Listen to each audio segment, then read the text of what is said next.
بسم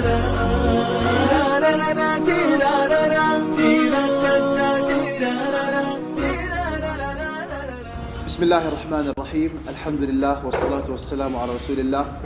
Welcome to a new meeting in Tuesday evening where we have a new guest today, Mr. Barhoum, the academic supervisor in our section. And I think you are very familiar with Mr. Barhoum and you know him very well. Today we are going to talk about very important topic, which is one of the teaching methods or teaching models. The way is being taught in our school, which is student-centered learning. So student-centered learning is one of the methods that are used in our school in teaching and learning. And today, Mr. Barhoum with us. Welcome, Mr. Barhoum. Okay, with Mr. Barhoum with us to tell us more about what is this student-centered learning. So first, we welcome you, and we'll start with the first question. What is student-centered learning as a model of teaching? Thank you very much, Mr. Wright, for welcoming me into this program. I do appreciate it, and I hope at the end of this program that the audience will benefit from it at least, right? Okay. First of all, I love to say I love all the students in الرواد International School. When I go to your classes, you normally see me in your classes, right? So when I come, I just come with a clip file and sit down. You have no idea of what's happening, right? So basically, what I try to do is to see if you guys are learning as it should be. You're utilizing the benefits of you coming to school. So why are you coming to school? The purpose of you coming to school, right? I always tell the students, don't waste your time when you come to school because your parents are paying a lot of money. So make a use of it. I've mentioned this so many times in your classes. Now, today, we're going to discuss about a very important topic that takes place in our classes where you guys were not aware of. But you're part of it. You are part of it, but you're not aware of it. Okay? So what is it? As Mr. Wright just mentioned, it's the student-centered learning model. What is it? What is student-centered learning model?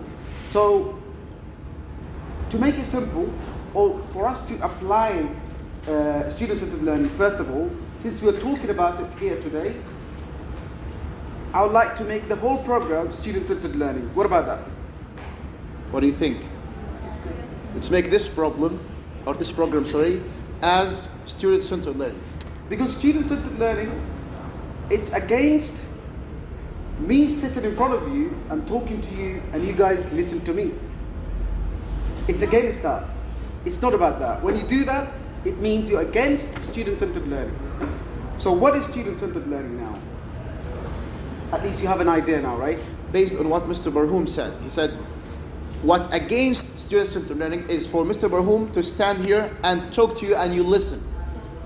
The opposite is a student-centered learning. Anyone can tell us what student-centered learning is?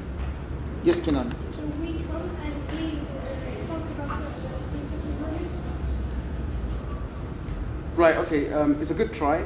Let me take another response from another student. When you're responding to us, when you're responding to any questions, try to be as clear as you can because people are watching this. You know that, right? So try to be as clear as you can. So now I said, me standing in front of you, giving a lecture, and you guys just listening to me, that is not student-centered learning. So what is student-centered learning? Now you have an idea. What is it? It's the opposite of that, right? So who can explain? Yes. What's your name? Abdulaziz. Can you stand up and let's see you? I think a student will talk to you, not the teacher will talk. So he said student-centered learning is about student talking to me, so me as a teacher, right? Good, brilliant. So students talking to me rather than student listening to me. Now, I'll tell you a story about what happened to me when I was training to become a teacher, as a teacher. My trainer told me that when you go into that class, you should not be talking a lot, because the students are paying to come to class and talk. Because if they don't talk, they don't learn. How would you speak English if you don't talk?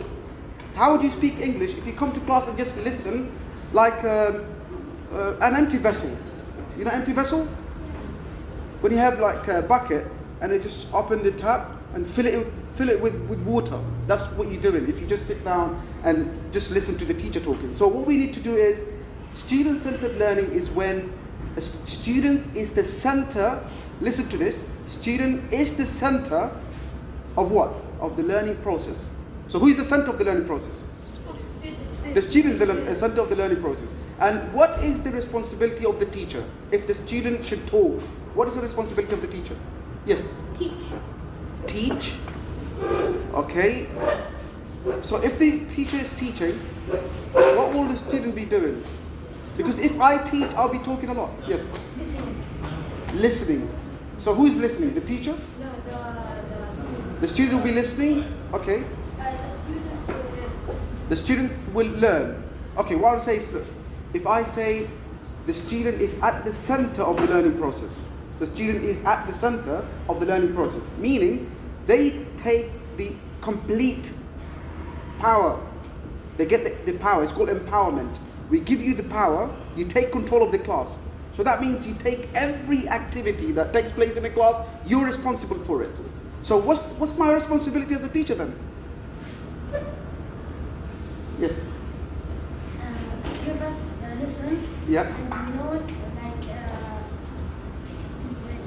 if we did not know it, you have to teach us Right. until we get that. That's a good point. He said, you give us the topic before we come to class, and then what happens is, we come to class and we discuss about it. That's a very close answer. Okay, let me take another person. I need more participants. I need more people to participate, because this is the concept of student-centered learning. Yes, Kinan. Okay, I'm seeing the same faces. I need to see more faces, more participants. Can you take part? Can you tell us what's the role of the teacher himself? Yes. He makes sure that the student learns. Make sure the student learn. How? How do I make sure the student learn? I'm the teacher. I'm standing in front of you, doing nothing. You're the students. You're taking the full control of the class. How would I know that you guys are learning? Yes? When the teacher teaches the student needs to have like enough knowledge about the lesson. Right, you're getting close to that. He said the students should have enough knowledge of that lesson. You, the teacher, need to ask the question to see if they... Can you speak up? Can you speak up? You, the teacher, Yeah. you need to ask the students a question about the lesson. So I'll ask you questions about the lesson. What if you don't know the questions?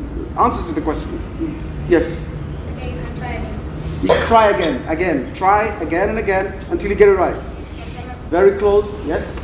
You can review the lesson again until you be the enough power to master master the skill and the skill concept. in the Brilliant. Now you guys, you have an idea of what's happening in our classes, right? Yeah. So we're trying to have a student-centered learning where the student is at the center of the learning process. He takes full responsibility of the lesson, and the teacher is not lecturing. When I start lecturing, and I talk a lot, prolong in my teaching. I try to explain something for like 10 minutes. I explain something for 10 minutes. Don't you get bored listening to teachers, right? When they continue going on and on forever just to explain a concept, right? You get bored. So what do you want to see in a class? What do you want to see in a class? Yes. Actually, in our class, I see that 50% of our learning is shouting. Sorry? I see 50% in our class is shouting because 50% of the learning is shouting? yeah. So there's too much noise in the class? Yeah. Okay. Yes? The teacher needs to make action in the class, that make ask questions and let them play about the questions. I love this response. Very good answer. Very good answer. It said the teacher should be there to help us learn while we're learning in groups. So he supports us with material, right? This is the concept of student-centered learning, where the teacher is not a sage on the stage. That's what we call it. It's a phrase. Repeat with me. The teacher is not a sage on the stage. Teacher is not a sage on the stage. But he is a guide. He is a guide on the side. on the side. Now look at these two points. A sage on a stage, someone that stands in front of you, a stage. And a guide on the side is someone like when you come to class, you don't find him anywhere. He's everywhere. Do you get a picture now? So that's what student-centered learning is. Was that good? Yeah. So you know what student-centered learning is, So right? is it- Now you can tell me what teachers implement student-centered learning and teachers that don't implement student-centered learning, right? Yeah. So you can tell from the teaching now, right? Good.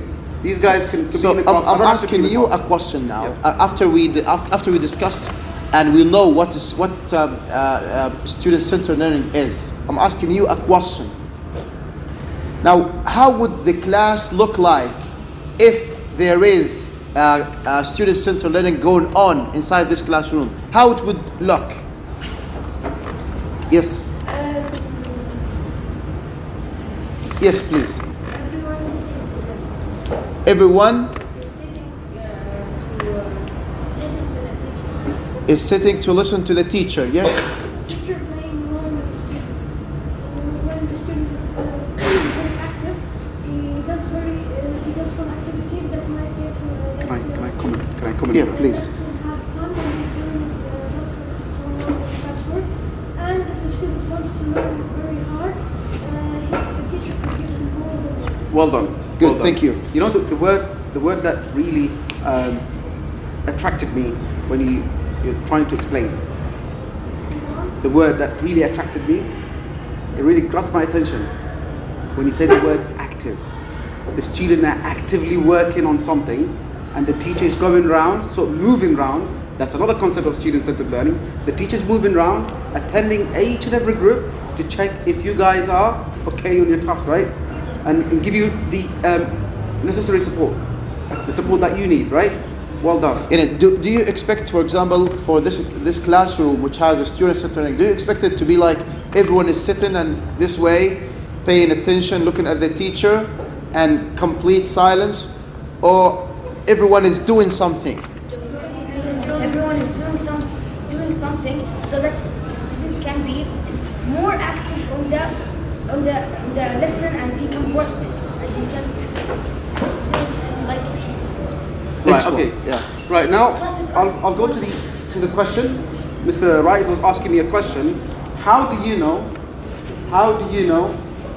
this is a student-centered learning class? How do you know? I'm going to answer this question now. It's my turn, right? You took your turn, right? So how do you know this is a student-centered learning class? Some of you mentioned active. Some of you mentioned there's too much noise going on. If I walk into a class with too much noise, but remember this, the noise level should be an acceptable noise level, that it doesn't go further than, like distracting other classes. It should not be distracting other classes. Do you get what I mean? Yeah. There should be noise. I'm not saying there shouldn't be. So we have noisy classes. This is one of the indicators. Are you with me? Yeah. Anyone got bored now? Want to go back to class? It's all okay, right? Yes. We're still good, right? Well done. Right.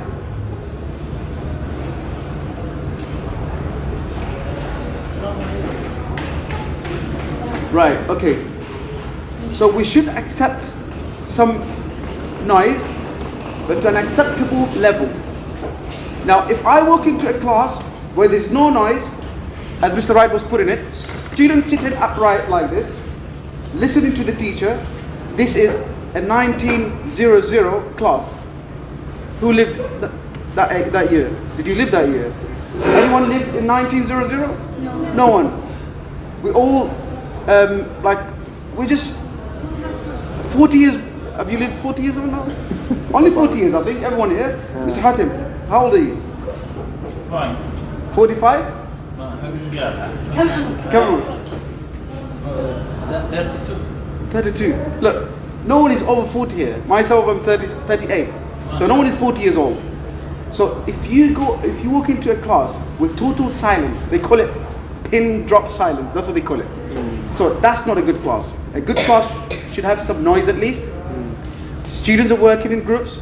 There's too many activities taking place. Students are really excited. Students are really interested in the learning process. Students look forward to the teacher and all that. But this is what a student. I don't want those students to misunderstand the word noise here. We said noise level. What kind of noise do we mean here? What kind of noise do we mean? Yes, Talal. Active noise. Yeah, right.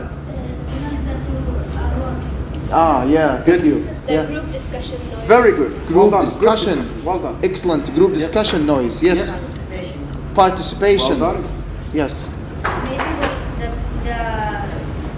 the students may work in a group, and maybe that noise Excellent. that they are discussing Excellent. and writing. Well done. Yes. And this kind of noise for us, Mr. Barhum, is a pleasure, right? For us as teachers, when we see you making this noise of discussion in the groups, for us we like this. This is really a pleasure for us. We like it. Okay, it's the opposite of that noise that when you are outside talking, something is not related to the lesson, we would feel really bad. Okay, those students, they don't care, right? So this kind of noise is very good. So you have an idea of what a student-centered learning class should look like, right? You have an idea now? Yes. Do you have any of those classes in our school? Do we have those classes in our school? Sometimes. Yes or no? Alexa. Yes. Now, yes, we do have those kind of classes, right? I mean, have you seen this scene? Have you seen this scene in your classrooms of discussion and a group, right? Yes. And you like it, right? Okay, of course you like it. Now, I would ask Move on to the second question. second question, why do you think we should implement this kind of teaching method or teaching models, which is student-centered?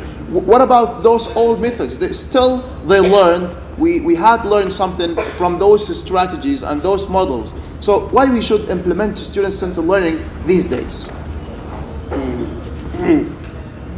It's a very hard question. It's a very hard question. Isn't it? Yes. If the students can help us. Can you help me to answer Can this you question? help us? Okay, the question is addressed to me as if I am the man who is responsible for this.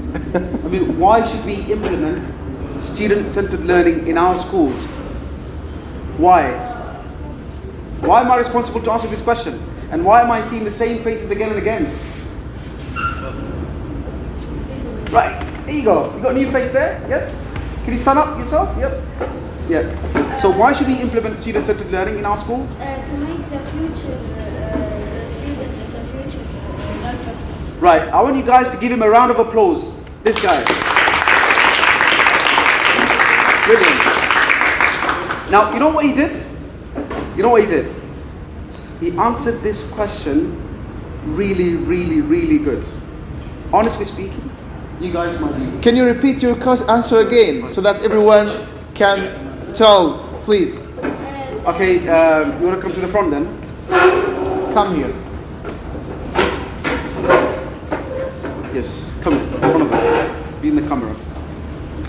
Okay. So he's taking the responsibility of this program now, not me anymore. We asked you, why do you think we should implement student-centered learning in our school? Now, what was your answer? To make the kids in the future more responsible, to be more responsible and. Inshallah. Very well done. Well done. Do you have points? You should bring points. In my office. You'll get points. Promise. 10 points, please. Okay. Yeah, I promise. Yeah? I owe you 10 points. 10 points. Thank you. Very good. Thank you. I mean, Sit down. the response he gave, it's worth more than 10 points. Trust me. I'll tell you why. Don't be surprised. Don't be surprised. I'll tell you why. You want to take a seat? No. Thank you. Thank you. Thanks a lot. Now, he said, by implementing student-centered learning classes in our school, it prepares us for the future. That's the key word. It prepares us for the future, right? How does it prepare me for the future? How will student-centered learning prepare me for the future? Number one, It's my turn. Number one, a student-centered learning. We just missed one thing before, just before this question, about how a student-centered learning class should look like. We missed the concept of using technology in the class. It says that students should be able and comfortably use technology in the class. Technology that enhances or promotes or advances their knowledge and build up skills for the 21st century. So he said future, but now it's not future anymore. It's now. The world we're living in now, it demands a lot of skills. One of the skills is being a collaborative individual. Repeat after me, a collaborative individual. What is that? What is a collaborative individual? An individual that is skillful when it comes to teamwork. When he works in a group, he doesn't just shout at other people. He takes a full responsibility of the team. Whenever an assignment or a task is assigned on him, he takes full responsibility of that as well. And he will be on time to present his part of the responsibility. So if I give you a piece of work that will be gathered together in a group, so you'll have to come with that piece of work in the group on time, not missing the deadline. Okay? You have to work with others. You have to discuss with others. You have to be friendly in the group task. You don't have to be disappointed. You don't have to shout, "Oh, teacher, you know what? I don't want to be in this group." How many times does that happen? Millions times. So this is a skill that we need to learn. Working in a team has never been easy. I'll give you another story about myself. When I was at university, that's 10 years back, or maybe over 10 years back, still not old. I was doing business management and law in the UK. All the modules at university, you have to work with groups. Groups that speak different language from yours, groups that have different culture from yours, groups that have different attitudes than yours, groups that have different religion than yours. So it's really, really hard to deal with different attitudes, different cultures, different mentalities. Okay? It's really hard. So what about preparing you for that environment later? This is why we should implement student-centered learning class. Okay? Now again, coming back to your answer. The future. Technology is there, so it prepares you for the 21st century skills, because every business now is demanding soft skills or technology skills. Do you agree with me? Yeah. A big yes? You agree with me? Yes. Good. Now, you'll be surprised. One of my colleagues came to my office and he said, Mr. Baroom, why don't we just teach, kids learn, and that's it, we're done. Just teach them, let them memorize information, they learn, and we go. Why is this, all this nonsense? Have group work, use technology, get them excited, get them playing in games and all this. It's not worth it, we're wasting time. I said, okay, fine. Only if I had this gentleman with me that time, he should have given him the answer. Only if I had you that time. I told him, look, we need to go back to the purpose of education. Go back to the purpose of education. Now, most of us don't know the purpose of education. They think education is coming here, coming to school, get your things done, learn something, certificates, memorize, qualifications, get into a job, get some money, full stop, deal done. Done and dusted, they say. That's what they think. So we need to change that thinking. We need to change that thinking. So my belief for education is that education should prepare good citizens. Good citizens. Education should prepare individuals that are ready for the job market. Individuals that are ready for the job market. Individuals that are ready for the job market. What does that mean? We'll stop there. What does that mean? Individuals, people that are ready for the job market. Yes? people with high IQ or knowledge that will help them go faster. Very good. So right, you just missed the point there. Okay, please. Again, please. Sorry. Yeah. Very, very good point. Yeah. Yes, please. Can you say it again, please? I was asking, what is people that are ready for the job market? So he's asking, Okay. answering that question. Yeah. People with high IQ and high knowledge that can go faster. Great. That was brilliant. Brilliant. That's That was right. brilliant. I really liked it. Another one, the guy with glasses. Do you have any answers for us? Any answers? What is the job market? What's the job market? Any idea? Oh, okay. You will know that very soon. Okay, you know that very soon. The job market. Zikri, please. Yes. The individual IQ that whenever you are learning, your IQ is big or Higher. You're developing. You're developing your IQ. Yeah. are Good. being bigger. And that's better for you that when you're big, you can be more Competent. Very good. get a better job. Very good. So we have touched on a few benefits and the purpose of student-centered learning environment, right? So we know what is student-centered learning. We know what a student-centered learning class looks like, and we know why we should have student-centered learning in our schools, right? So what is left? Is it important for the students or themselves to know that the student-centered learning is going on, or is being done to them? Is it important that you guys should know, should understand that there is student-centered learning class taking place in my class? What do you think? Do you think it's important? If you think it's important, stand up. Who can answer the He question? thinks it's important, but he's holding my camera. No Okay. worries. Now, If you think it's not important, sit down.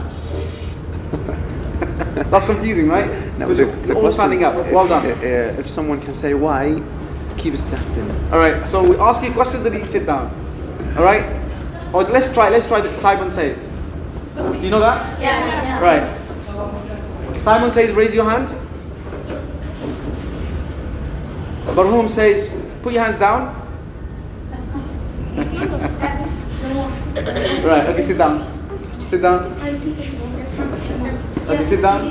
Sit down. Sit down. Simon says, turn around and look at Mr. Hatim. Simon says, turn around and look at Mr. Right. Simon says, sit down. He says, stand up again. Stand up again. Barum says, stand up. Stand up again. Well done. All right, go on. Okay. My question was, if they should know that student-centered learning is being done or being implemented in such a class or any class, why they should know, and what is the role that they may do to make it more efficient? Right. I think we've touched some of that question. The fact that why do we have to have this student-centered learning class? Why do you think you should know this is student-centered learning class, and what is your role as a student? Right. So we touched on why do you have to know this student-centered learning class? So if you know this is a student-centered learning class, then you know your responsibilities. They interlinked, right? The question interlinked. So if I know, or I should know, this is a student-centered learning class, then I'll know my responsibility. This is the importance, Mr. Right? Yeah. This is the importance. If I know this is a student-centered learning class, then I'll know my responsibilities. What should I do?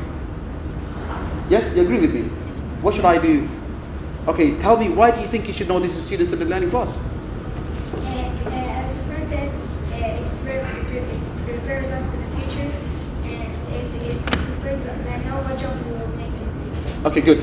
The question is, why should I know as a student? I'm in a class in a student. Why should I know this is a student-centered learning class? I should know this is a student-centered learning class. No, it's not a teacher-centered learning class. Why should I know this Why as a should I know student? this? I'll just come as a student, sit down, learn. If there's group work activities, I'll take part. If there's games, I'll take part in everything. But do I have to know this is student-centered learning class? Why? Why should I know? So you can tell at what time it's time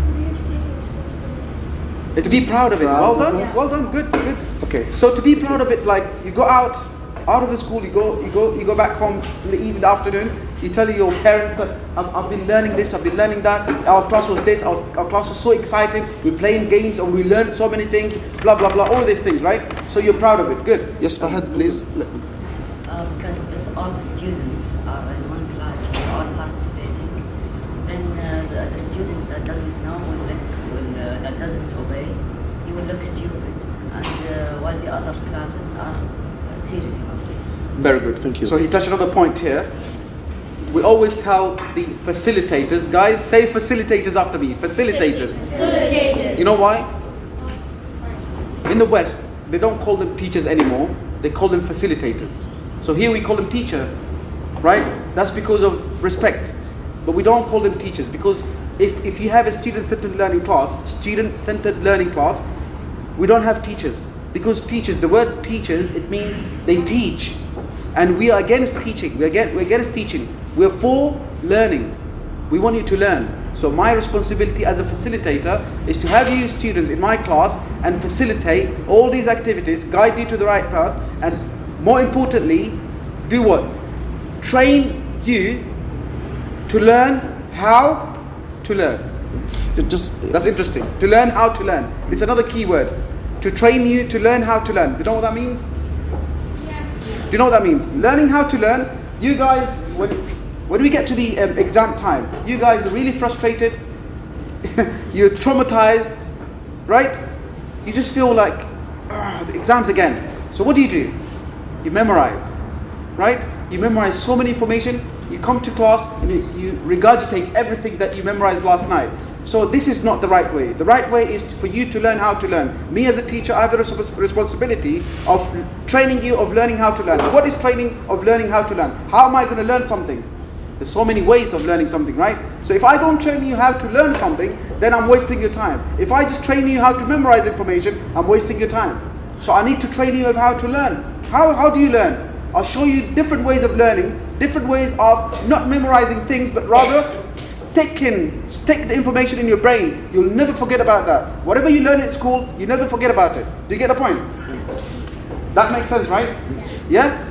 Good. Just before I go to the next point, I want to make sure that you know what facilitator means. Anyone can tell us? Yes, facilitator? Sorry? Another answer, thank you. Another answer. He said they are not teachers anymore, they are facilitators. Just I want to make sure that you know what a facilitator is. Manager. Please, Mr. Mahmoud, can you explain this point? Right, facilitator. We go back to the phrase again, or the saying, that it says, teacher should not be a sage on the stage. He should rather be the guide on the side. So this is what the real world facilitator, the word itself, it means I facilitate for you. I provide support. I provide guidance. Rather than come and tell you, today we are going to learn about fractions. 1/2 plus 1/2 equals 2. 2/2 where you can simplify to a whole 1. That's it. Full stop. Or write things on the board, explain them, prolong explanation, prolong talking. There's no discussion. I don't give you a chance to talk. I don't give you a chance to ask questions. So all of this is a teaching. It's not learning. So learning, and me as a facilitator, I need to provide anything that you want. For example, in my class, I have different learner styles. I have people who learn differently. People that learn by watching. People that learn by doing things. People that learn by listening to things. People who learn by moving around. Playing. So learn. Yeah. Playing, moving around. They have to run around physically so they can understand something. You get a point? So as a facilitator, I'm there to facilitate this. I'm there to prepare my lesson that will facilitate you according to your learner style.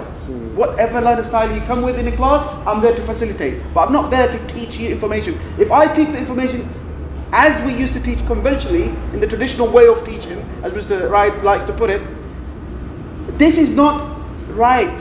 By the way, you know about human rights, right? It's your right. It's your right. It's part of human rights for you to learn from school as according to your learner style, how you learn. If you learn by visual, we have to prepare. The teacher or the facilitator has to prepare in that way. Auditory, the same thing. Kinesthetic, the same thing. So if I just come and explain material on the board, some of you will not learn, some of you might, but the percentage of people that are learning would be very small. So you see the word of facilitator, right? Yeah. So you see where facilitator is coming from? That's what student-centered learning is. I'm thinking about their role again, the student's role in the classroom that has student-centered learning models going on. Do you think that preparing before the lesson would be very helpful in making this strategy very successful in the classroom? Should the students prepare for their lessons before they come to school? Right. Good question again. Who can repeat the question? The same hand, the same face. Yes. Shall I ask the question again? No, let me repeat. Okay, please. By the way, let me tell you something. What Mr. Wright just said, I'm against that. He said, shall I repeat the question again? You guys are not deaf, right? Are you deaf? So we shouldn't repeat. We should listen. Go on. Okay. He said that students learn before they come to the class. They understand the lesson before they come. I'm saying prepare, Prepare. not learn. They should prepare. Prepare. Okay, that's a very tricky one. Okay. What should I prepare? Prepare. You have a look at the lesson that you are going to study tomorrow at home before you come to school. Okay, let's take one more response. Yeah. You at the home check the weekly plan and see the classwork for tomorrow's when you study. We take a look at it and we put videos how to learn it. Good. And when we go to the school, we get a deal. And anyone does this? Anyone? That's the last one. Anyone has a One more lock? response. Let me Yes. respond to this. Yes, Kinan.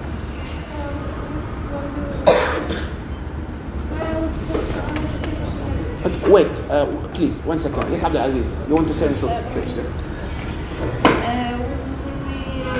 Every time when I want to know what's the next lesson that I study, I every time go to the wiki plan and check my classwork. And when I come, I feel like I'm prepared, like to answer. And, You do this. Yeah. But let's go back to the same question again. We asked, should they prepare, right, Mr. Barhoum? Huh? Should we prepare? Okay, guys, I'll go back to the question again. It's annoying, right? It's annoying, yeah. Unfortunately, this is a noisy class, so it's a student-centered learning class. Good. We have so many sounds, no problem. Right, now, Mr. Wright is asking me this question, and you guys, if you're ready to listen to this, but this is going very deep. It's going? It's going? Very deep. The student-centered learning is a very deep subject. It's a broad subject. Now, if you talk about students' preparation, there's a model that comes under student-centered learning. It's called a flipped classroom. Have you heard of that? Flipped classroom. Can you say that after me? A flipped classroom. What does it do? A flipped classroom is where you do your homework in the class and you do your classwork at home. Because it's flipped. So this is what Mr. Wright was asking. He said, can we prepare? Yes, of course you can prepare. But how can you prepare? Me as a facilitator, the facilitator thing comes in again. Me as a facilitator, I have to provide the material that you should be looking at before you come to class. I'm facilitating, right? I'm not teaching, am I? I'm not teaching. I'm facilitating you with material that you should be looking at before you come to class. And this is one of the benefits. This is one of the advantages. Don't ask me an advantage question. This is one of the advantages of student-centered learning class. Meaning, every student has the opportunity. Every student has the opportunity to look at the material beforehand, before they come to class. Number one. Number two, every student has the opportunity to read the material before they come to class. Now, I am a slow reader. I am a slow reader. What's the benefit here? You can understand every word you say.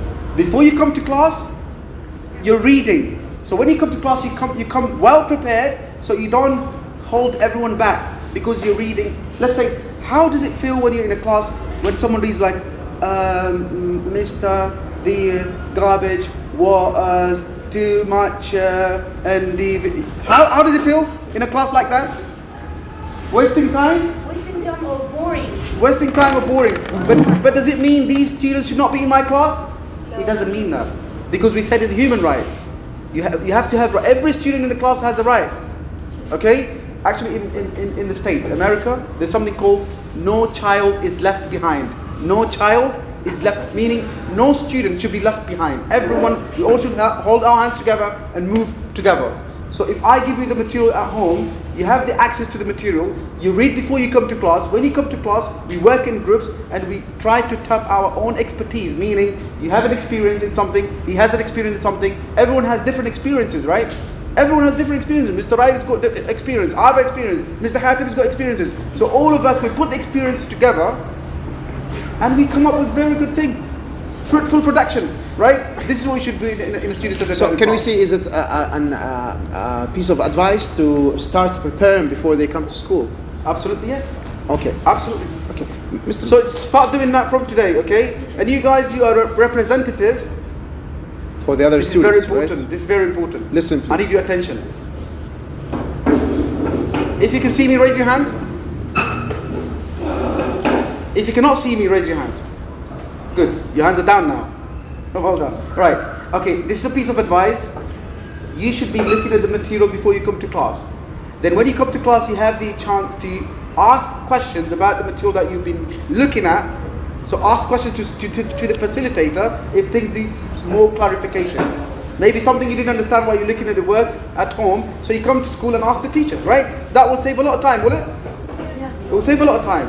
So you guys are representative. How many of you here? How many classes? One class? No, one. Different classes? So when you go back to your classes, you need to take this information to your classes and tell them, today we've learned this and we just found out our school is a student-centered learning school. Yeah. Our school is a student-centered learning. By the way, it's a long word, student-centered learning. So what should we do? Yeah. SCL, well done. Well Thank done. you. Well, that was so quick. Thank you. We're in a student-centered learning class. You raise your hand and you get permission to talk. Yes, yes. Right. Another question, Mr. Barham. We notice in our classrooms that making a group, make ISILs again, then the groups again. So, is it a must for the student-centered learning class to have groups? Right. Okay. A good question again. I'll tell you, if you carry on this, we'll never finish. I have a master's degree.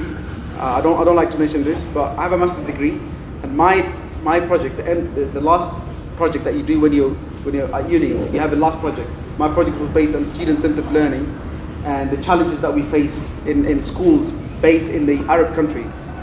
What challenges they face? So the problem is this comes to that problem. He said, should we just have group work all the time, or should we have aisles? He said, okay. Should we have rows? Should we have groups of different, these different grouping system? Now, the answer is, it depends on what? It depends on what? It depends on what? Okay, this is called grabbing attention. It's called what? Grabbing attention. Because I want everyone to be with me. We're in a class together. We're in an SCL class here, right? Alright, so the grouping will depend, guys, this is very important. Mr. Wright's got 10 points, right? Another 10 points? The grouping of the students depends on the activity itself. Depends on the activity itself. So if we have like reading, for example, if it's a reading activity, there should be a specific grouping. If we have a collaborative task, we should have 4 in a group or 5 in a group. So every group tells us the suitability of that activity. Does that make sense? Yeah. Good. Can I ask you guys, which one do you think more interesting class to you? Is it the group, when you work in groups, or as individuals? Why? So all of you group. Why? Okay, why? Why groups? Who can explain why? Yes. Because they have more mind and there is no. More mind. Yeah, more mind, more brains. More brains. Hold on. Yes.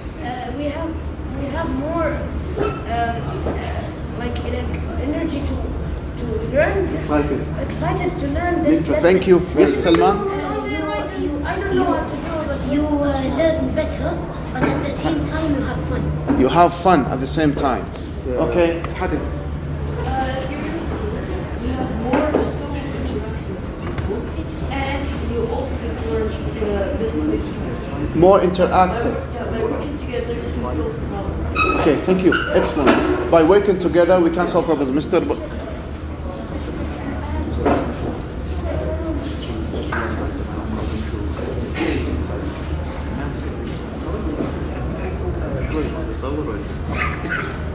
Mr. Barhoum, No. he said a very important point here. Yep. Okay, can you say it again, please? Yeah. If someone's in a group, they earn more social interactive with people, and they can solve problems together.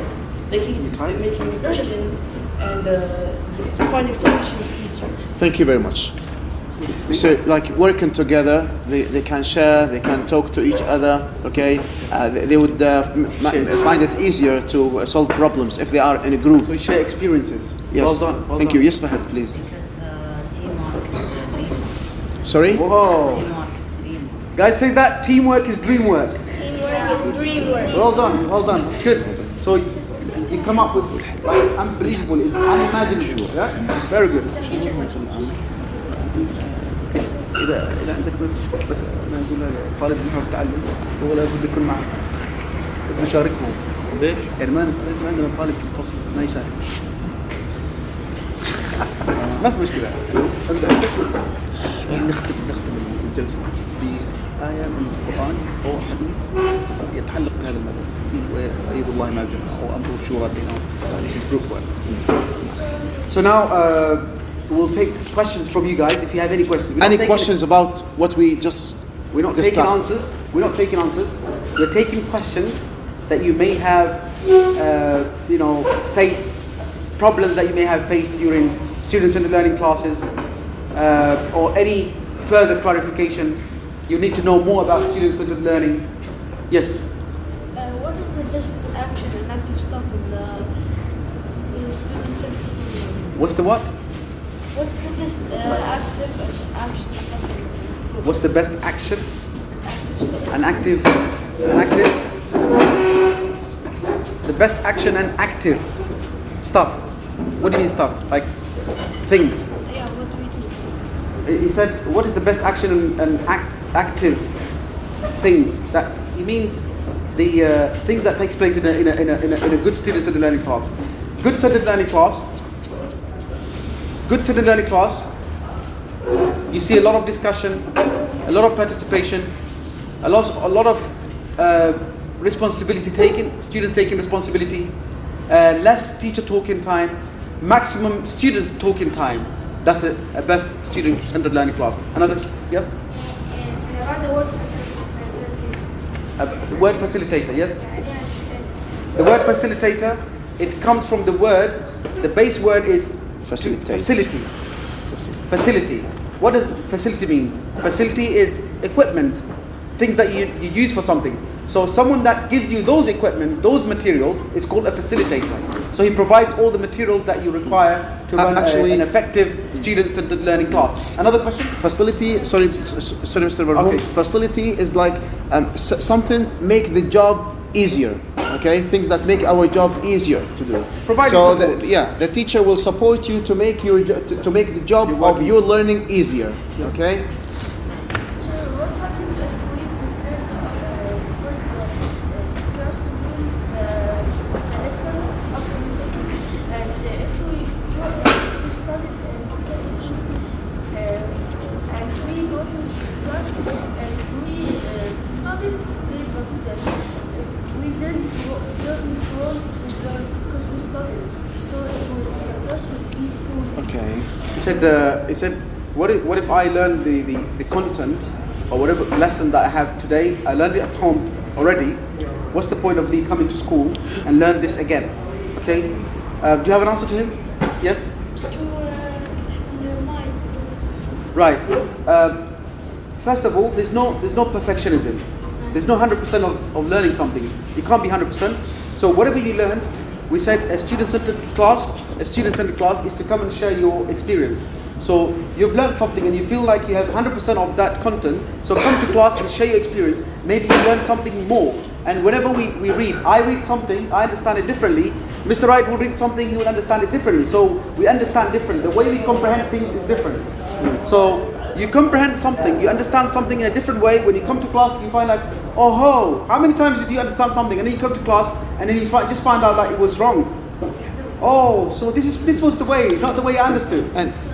And sometimes the teacher might go beyond what is written, right? Yeah. Because, you know, they will challenge you. The text is very limited. But when the teacher explains something or you discuss it with your friends, you would find something more, right? Something even deeper than the surface meaning that you just knew. Absolutely. Now let's take one more response and then we okay. Let's take one more question. One more question? I'll take yours after this. Yes, at the back. Sorry. Can you speak up? Yep. So you said that it's going to be SCL on lower classes, but can it be on high? And second thing, can it be on any period? Thank you. Very good question. You actually missed that information. video. Yes.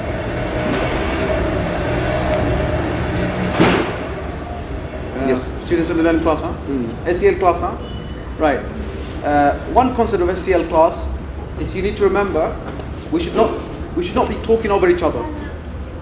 We should not be talking over each other. If I talk and you talk, there's no communication taking place. Agree with me? So one person talks, the other listens. All right. So he said, should this be implemented in the primary section or should it be implemented in all the sections? By the way, people refer to the learning model that we just discussed today, the student-centered learning model. They have different names to it. Some people think is a project-based learning. I believe project-based learning is a model of student-centered learning. It comes under student-centered learning. So the big umbrella is student-centered learning. So project-based learning is part of it, but not the big umbrella. Do you get it? Another view sees as should be called different names when it's at different levels, like CCE, child-centered education. Child-centered education. There is another view that sees it as inquiry-based learning. Inquiry-based learning, IBL. So all of these names, for that student who asked me the question, does the same job. The one who asked me the question, what's his name? Hassan. So I'm trying to answer your question. So we have different names: student-centered learning, child-centered learning, inquiry-based learning, project-based learning, and all of these. You named it. All right? Now, some of these they decided to use these different phrases or these different synonyms. Is it synonyms? Synonyms. No, not synonyms. Synonyms. Yes. The synonyms, not or antonyms. Abbreviation of these synonyms, right? The abbreviation of these synonyms. They decided to use them according to the level of the education. Like if I'm a primary, I can use student-centered learning, and at the same time, I can use child-centered learning. Or I can use inquiry-based learning over the grades, throughout the grades. Depends on your level. All across the grade. No, if I want to use inquiry-based learning, I can use it across the board. From KG all the way to grade 12. All the way to university, we can call it inquiry-based learning. But then if I want to say this is child-centered learning, can it be applicable to secondary school? No. But the whole concept of the student being the center of the learning should be implemented everywhere and at different levels. So they are prepared for the 21st century demanding skills. And I'll finish. Okay. I'll try to ask Mr. Wright to finish or to end this program. Guys, we'll try to end this program because I always believe we Muslims, we always try to see things, try to find things from our religion, Quran and the Sunnah. I always believe that whatever we do, regardless to where we get this information, regardless what we're trying to copy, it's always in our religion. So try to find from your own religion. So now we'll try to find if there's anything that in our religion mentions about student-centered learning. You ready to know that? Because when I was reading the history, they said it traveled from the stage, from the Western countries. It traveled all the way to other Asian countries, and now it's widely spreading in the Middle East. So I don't believe in that. I believe it started from us. Actually, the Prophet ﷺ said, "Yadullahi ma'al jama'a." Okay, what does that mean? Which is Allah's help. Okay, Allah's support is with the group, with the congregation of Muslims, not with one. You have groups. Okay, the Prophet ﷺ said, "إنما يأكل الذئب من الغنم القاصية." The wolf will choose the isolated sheep. Okay, exactly. If we are together. Please repeat that. إنما يأكل الذئب من الغنم القاصية, which is away from the herd. So the wolf will always hunt the goat, is it? Yeah, the goat that is isolated from the people. So if you're in a class and you're not working in a group, you're isolated from the students, you're working on your own. Do you remember this? Prophet ﷺ said, not me. So you always be disadvantaged if you're staying on one side of the class. Yes? And the Prophet ﷺ said, "Al-mu'minu lil-mu'mini kal-bunyan yashuddu ba'duhu ba'dan." A believer to a believer is like pillars, right? It's like pillars. It's like the wall. It's like the wall. You know the construction, when you do construction, you have those pillars, we lay them right before they have to be together like this to become more stable and more strong. Since he's asking, Mr. Barhum is asking about ayat and hadith, so I give him one more, which is وَأَمْرُهُمْ شُورَى بَيْنَهُمْ وَشَاوِرْهُمْ فِي الْأَمْرِ. Like we consultation.